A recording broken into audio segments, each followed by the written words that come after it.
함께 지어져 가는 공동체. 오늘 이 말씀을 함께 읽은 말씀을 중심으로 이 말씀의 은혜를 여러분과 함께 나눌 수 있기를 원합니다.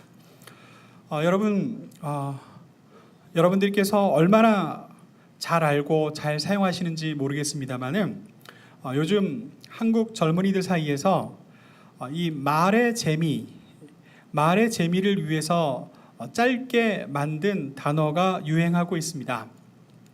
그래서 혹시 여러분들이 얼마나 잘 알고 계신지 궁금해서 한번 여쭤볼게요. 맨 위에 있는 소확행이라는 단어가 있습니다. 소확행, 이게 도대체 무슨 말일까요? 뭘 줄임말일까요? 네, 정답이 들렸습니다. 네, 소소하지만 확실한 행복. 네, 작지만 내가 누릴 수 있는 행복, 이런 의미로 소확행이란 말을 많이 쓰고 있는 것 같아요. 모르신 분도 좀 계신 것 같은데 이런 분위기를 두고 갑분싸라고 합니다. 네, 갑분싸는 무슨 의미일까요? 갑자기 분위기가 싸해졌다. 네. 서로 공감하지 못하고 무슨 말인지 못 알아들을 때 그 찰나에 잠깐 느끼는 그런 감정을 갑분싸라고 합니다. 참 요즘 젊은 애들은 말도 이상하게 잘 만들어내죠. 그런데 이렇게 짧게 줄여 이야기하면 마치 이렇게 비밀스러운 암호를 주고받는 것 같고, 그리고 또 알아듣는 사람들끼리 그 말의 재미라는 게 있답니다.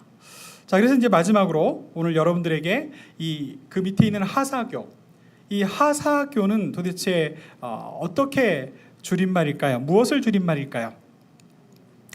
하나님이 사랑하는 교회. 네, 우리 길게 이야기할 때, 하지 못할 때 이렇게 우리끼리 얘기하죠. 우리 영광교회는 하사교라고. 하사교, 이렇게 짧게 줄여 말하면 남들이 보기에 뭔가 그럴듯하고 있어 보일 수도 있을 겁니다. 하사교. 네, 이 짧은 말을 우리 여러분들 기억해 줄 수 있기를 부탁드립니다.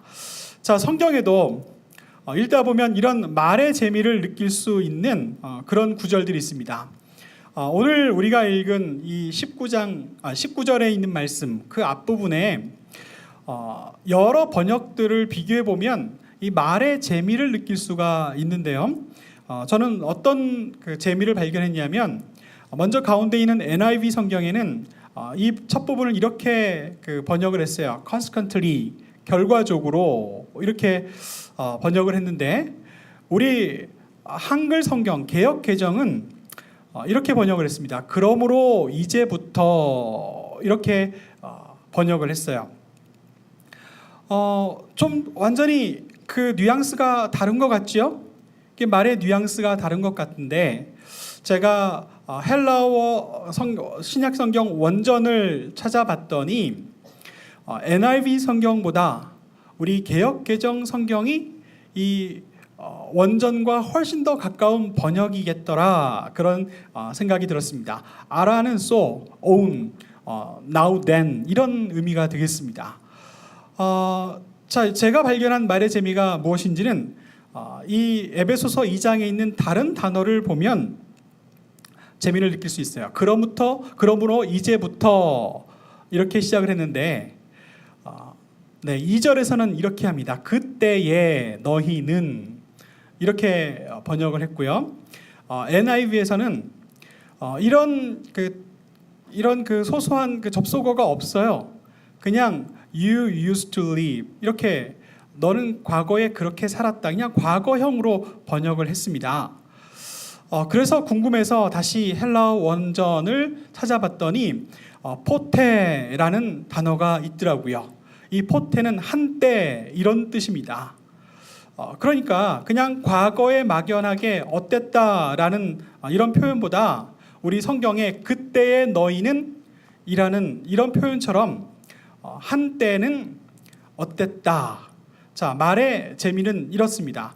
그때 너희는 그러므로 이제부터는, 자, 이제부터는, 그러나 그때 너희는, 자, 이렇게 이 단어가 서로 번갈아 가면서 재미를 느껴주는 거예요. 느끼게 되더라고요. 그때의 너희는, 그러나 그러므로 이제부터 너희는, 이렇게 왔다 갔다 하면서 이 말이 주는 뉘앙스의 재미를 느껴볼 수가 있었습니다. 자, 그러면 내용은 도대체 뭘까? 그때 너희는 이 세상 풍조를 따르는 사람이었다. 이렇게 성경은 번역을 하고 있습니다. 성경은 우리 옛날 모습, 그리스도를 알지 못하고 구원받기 전의 모습은 한마디로 이 세상 풍조를 열심히 따라가는 사람들이었다라고 그렇게 표현을 하고 있고요. 그러므로 이제부터는 이라는 오늘 본문 말씀을 찾아보면, 그러므로 이제부터는 너희는 시민, 천국의 시민이요 하나님의 권속, 하나님의 가족이다. 이렇게 번역을 하고 있습니다. 자, 오늘 우리가 함께 읽은 본문 말씀을 통해서 저는 그동안 2달 동안 우리가 함께 말씀을 나누었던 교회에 관한 이제 질문을 마지막으로 드리려고 합니다.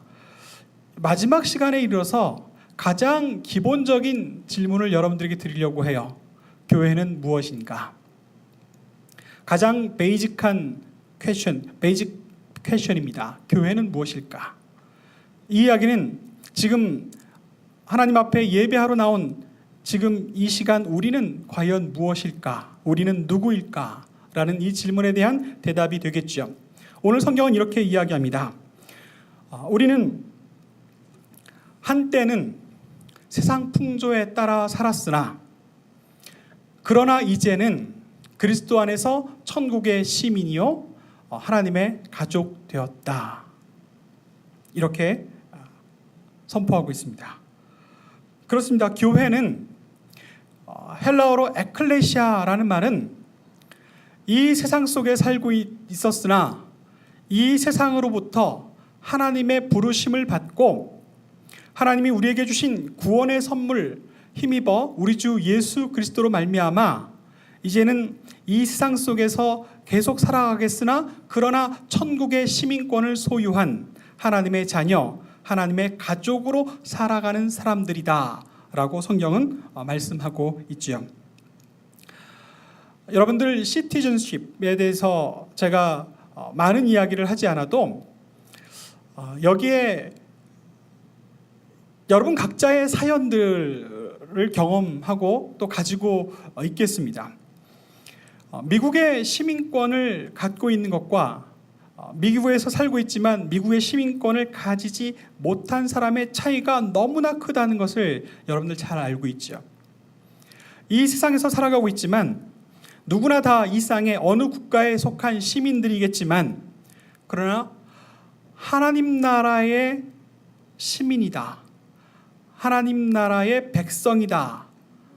라는 이 시민권을 획득한 사람, 그 사람은 그렇지 못한 사람과 너무나 큰 차이를 가지고 있습니다.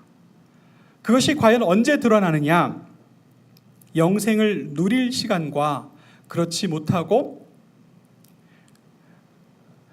멸망 가운데 서 있게 되는 순간에 이 천국의 시티즌십, 그 능력의 차이를 우리는 확실하게 만날 수가 있겠죠.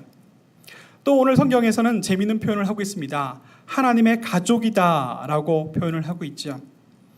여러분들께서는 가족됨의 그 안에 얼마나 깊은 의미들이 많이 담겨 있는지 하나하나 끄집어내어 이야기하지 않아도 모두가 다 이해하고 공감하고 있습니다. 가족은요 참 놀랍습니다.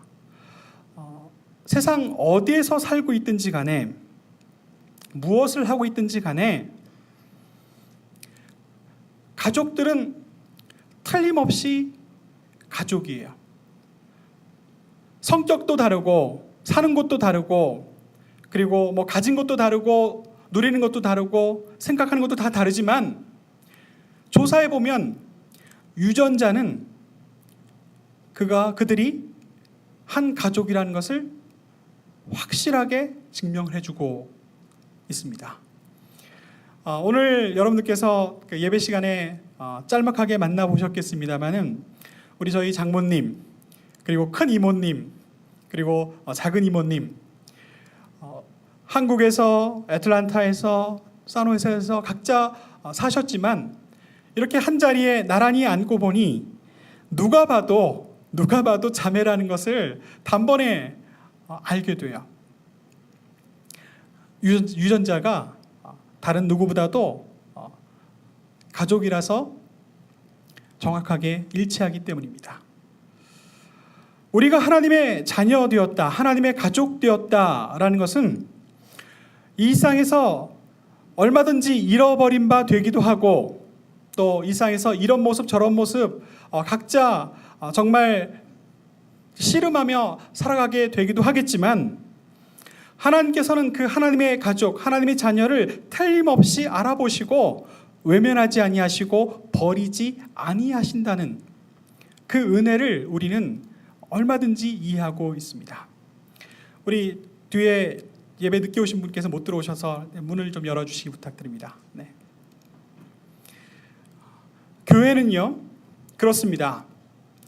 이 세상 속에서 세상의 풍조를 따라 살아왔으나, 그러나 하나님께서 우리 주 예수 그리스도의 은혜로 우리를 불러주셔서 하나님의 자녀, 또 천국의 시민권을 가진 자로서 그 은혜를 누리며 살아가는 사람들로 모아주시고, 그리고 이 예배하는 자리에서 하나님을 찾고 하나님을 만나고 우리에게 들려주시는 그 하나님 말씀에 의지하여 이 세상으로 나아가는 우리 모두를 교회라 말할 수 있겠습니다.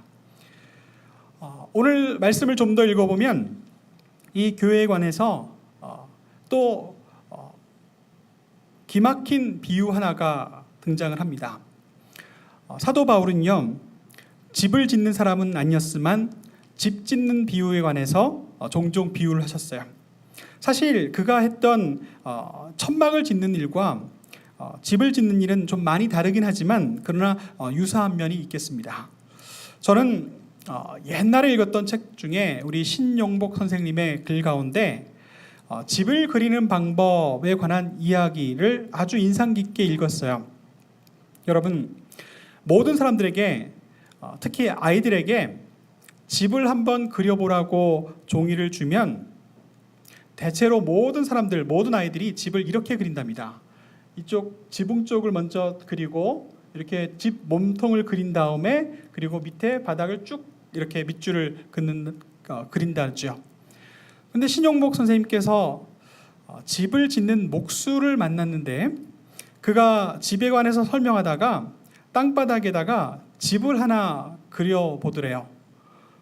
그런데 그는 집을 지을 줄 아는, 그리고 그동안 집을 지어왔던 그 목수는 다른 사람들과 전혀 다른 방식으로 그림을 그린다는 것을 발견하게 됐습니다.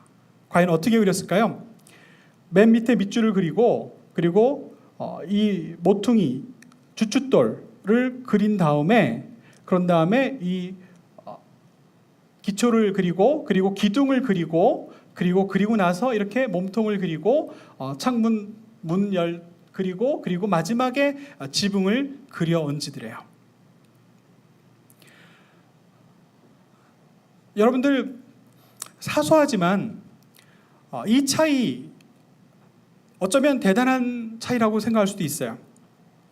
직접 몸소 집을 지어본 사람은 그 기초부터 단단히 다지고 나서, 그리고 오랜 시간 동안 그 집이 지탱하고 서 있도록 받칠 큰 단단한 주춧돌을 옮겨놓고, 그리고 그 위에 수평을 맞추어서 기둥을 세우고, 그러니까 수직을 맞춰서 기둥을 세우고, 그리고 수평을 맞춰서 대듭보를 세우고 석가래 지붕을 얹는. 그래서 모든 건축자들은요, 집에 있어서 우리 눈에 보이진 않지만 그 밑에 들어있는 모퉁이돌, 주춧돌이 얼마나 중요한지 그 중요성에 대해서 누구보다도 잘 알게 되어 있다는 거예요. 그 주춧돌 위에서 단단하게 서 있어야 그 규모 있고 또 여러 가지 많은 살림살이 때문에 무거운 집이 결코 흔들리거나 무너지지 않는다는 거예요. 그러나 그 주춧돌이 형편없을 때에는, 깨져나갈 때에는 그 순간 동시에 와르르 그 집은 무너질 수밖에 없다는 겁니다. 그래서 모든 건축자들은 모퉁이돌, 주춧돌이 얼마나 중요한지 알고 있다는 거죠. 그래서 오늘 사도 바울은 이야기합니다. 예수 그리스도께서 우리의 모퉁이 돌이 되어 주셨다. 사도 바울도 집을 비유할 때 모퉁이돌, 주춧돌이 얼마나 중요한지 잘 알기에 그 모퉁이 돌을 가지고 예수 그리스도를 비유한 겁니다. 이 말은 무슨 말일까요? 오늘 우리가 교회로 모였습니다. 이상에 하던 모든 일들을 다 내려놓고 하나님 앞에 예배하는 일만 집중하기 위해 이 자리에 나왔습니다. 이 가운데 우리의 임재하시는 우리의 하나님, 우리 주 예수 그리스도의 형상은 보이지 않지만, 그러나 우리 주 예수 그리스도께서 우리의 믿음을 든든히 세워주시고 그리고 우리의 삶을 힘껏 받쳐주시고 있다는 이 고백과 이 믿음 위에 우리가 있습니다. 이 믿음이 흔들리지 않는 한, 이 세상에 어떤 바람이 불어오고 어떤 시험이 찾아오고 어떤 도전이 있어도 우리는 주와 함께 든든히 서 있을 수 있다는 이 믿음과 이 고백으로 세상을 향해 나아갈 수 있는 저와 여러분 될 수 있기를 간절히 축원합니다. 이 집에 관한 비유를 여러분에게 소개를 드리고 나니 저는 예전에 집을 지어봤던 경험이 있어서 그 일이 생각이 납니다. 그 기억과 함께 오늘 이 말씀을 좀 더 묵상할 수 있었습니다. 에베소서 2장 22절 말씀에 뒤에 후반부를 보면요, 그리스도 예수 안에서 너희도 함께 지어져 가느니라 하는 말씀입니다. 제가 2007년, 2008년에 미얀마라는 동남아시아에 있는 낯선 나라에 몇 개월씩 청년들과 함께 갔다 온 적이 있었습니다. 큰 태풍이 그 가난한 나라에 불어왔고 수많은 집들이 무너졌고 수많은 사람들이 목숨을 잃었기에 그들을 도우려고 우리 청년들과 함께 갔었죠. 가서 한 일이 그들을 위해서 다시 집을 지어주는 일이었습니다. 그 진흙밭에 주변에서 가장 단단할 것 같은 돌들을 다 주워 모아서 한 웅덩이에 다 쏟아 부었습니다.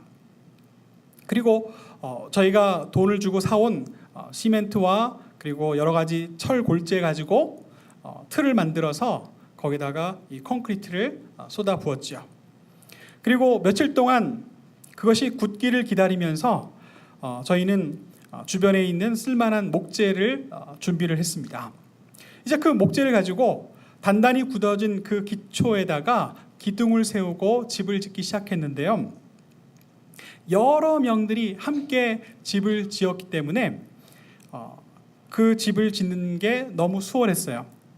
어떤 사람은요, 그 단단한 기초 위에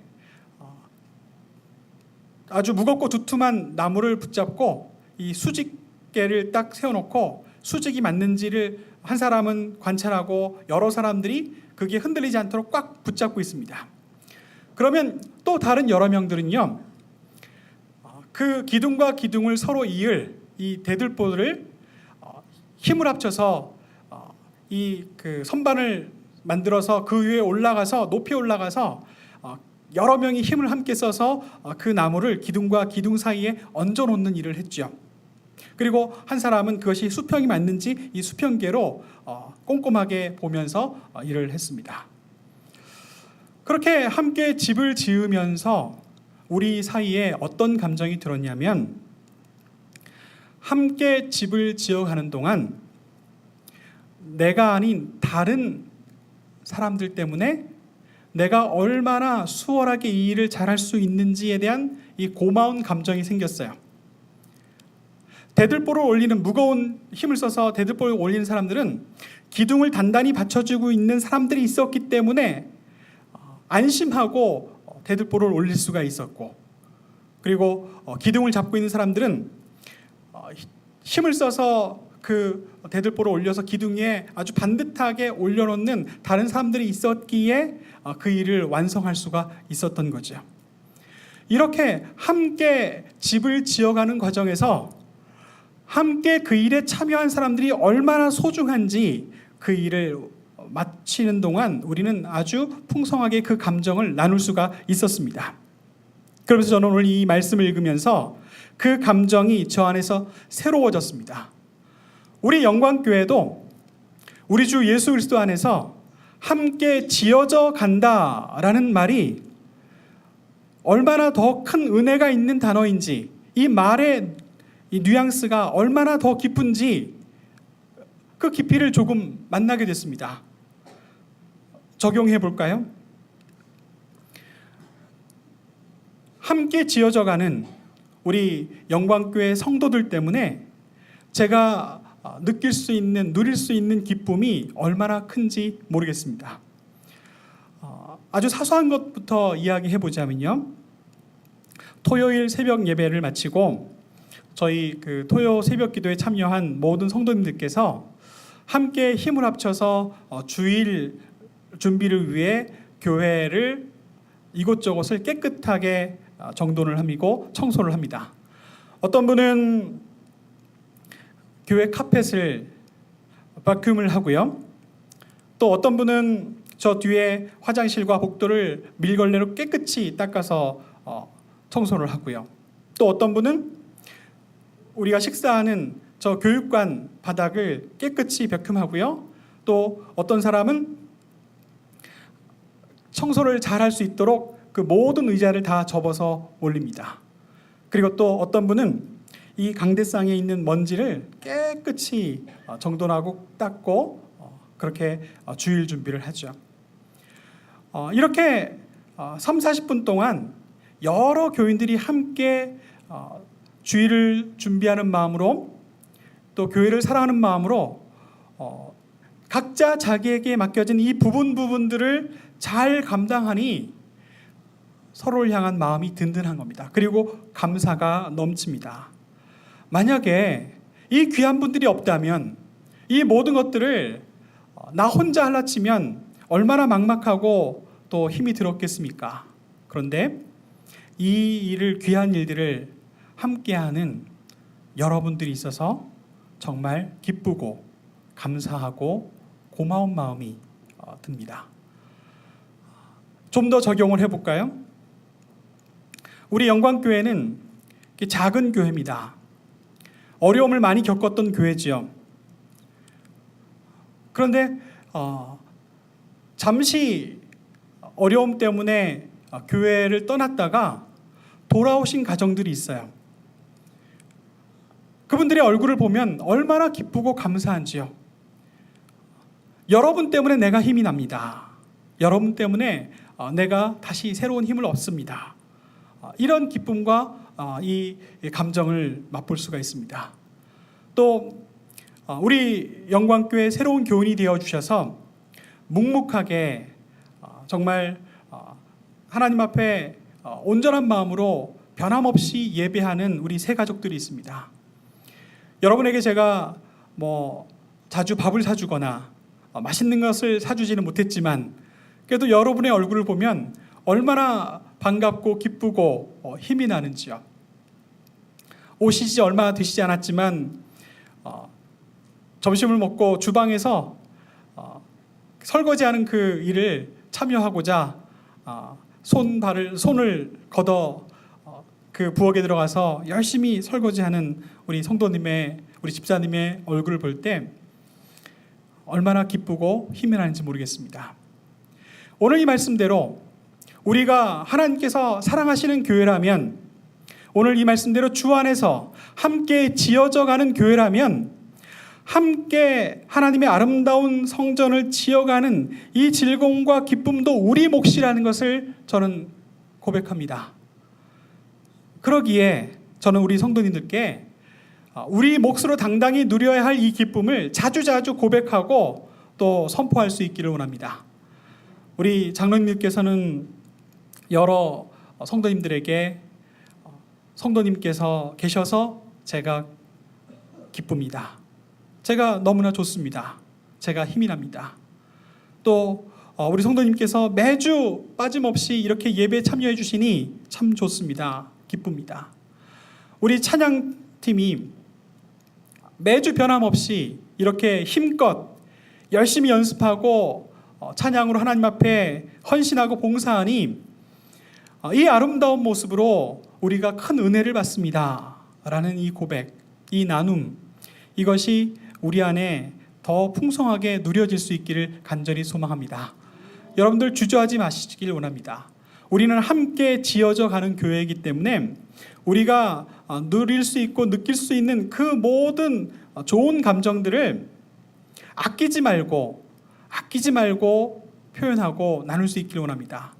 제가 말의 재미로 기왕에 시작했으니 이제 말의 재미라는 것으로 맞춰보려고 하는데요. 여러분들 함께 지어져 가는 공동체로 이 고마움과 감사와 기쁨의 표현을 아끼지 말자는 얘기를 하고 싶어요. 아끼면 뭐 된다? 네. 우리 매주 변함없이 맛있는 점심을 준비해 주시기 위해 애쓰는 우리 김나리 권사님께 감사의 마음, 감사의 표현을 아끼지 말아 주시기를 원합니다. 교회가 어려워도 교회를 위하여 기도하고 있는 우리 장로님들에게 응원의 말씀, 또 격려의 말씀 아끼지 말아 주시기를 부탁드립니다.